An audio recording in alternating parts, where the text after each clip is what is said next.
Hi, welcome to this week's Thrive in 5. This week I want to talk about something that has shown up in my life a lot, and I know it shows up in a lot of people's lives I talk to, and that's this whole thing about comparison, comparing myself to another. And I want to tell you that comparison is a killer. The way we compare ourselves is often really flawed. And I'll tell you why it's flawed, and I'll tell you why it's a killer for you.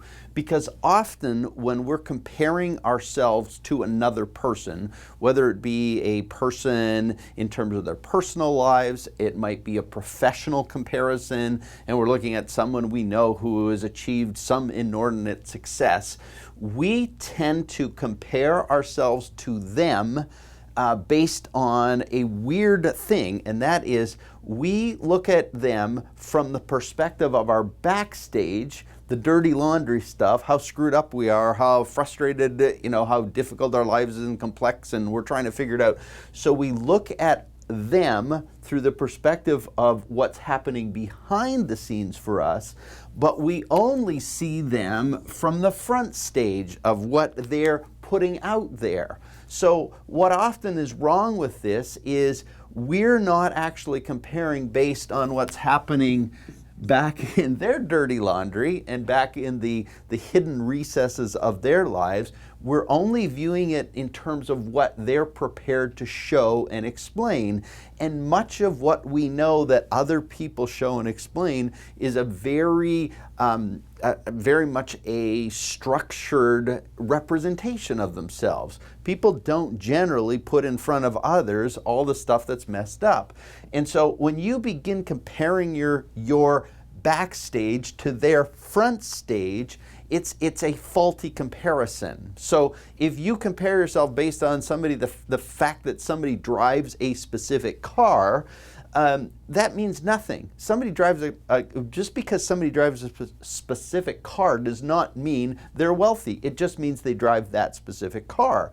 I have the opportunity to look into the back end of corporate businesses and see what those kind of things look like. And often what you see on the front is not necessarily what's reality on the back. When you think in terms of the size of a company could be a $20 million company, but only make $100,000 in profit. And you could have a $1 million business making $300,000 in profit. So it really is not what the visible representation is. It's really what's happening behind the scenes. So to me, quit comparing yourself to people. It doesn't help you. It doesn't work for you. It doesn't create value for you. What it tends to do is diminish you because you're using improper criteria to do the comparison. So to me, what the comparison you should be thinking about and the comparison mechanism you should be using is where am I now? So this is the comparison. Where am I now? Where have I been? And if you go back and look at an old Thrive in 5, we talked about the horizon and really judging yourself, not going forward, but judging yourself backward. So where have I come from? And then where do I want to be?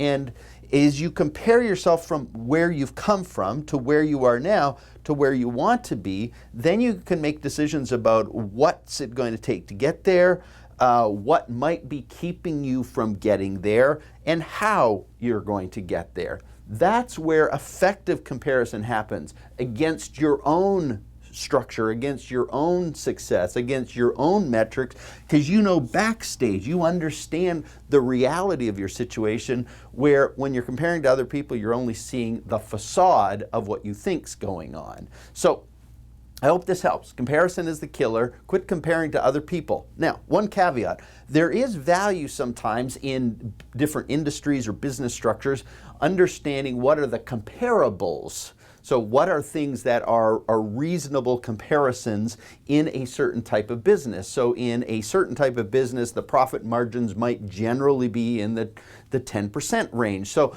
if you understand those are valuable because they give you structured comparison, but don't ever get stuck in comparing yourself directly because you don't always see what's really there. I hope that helps.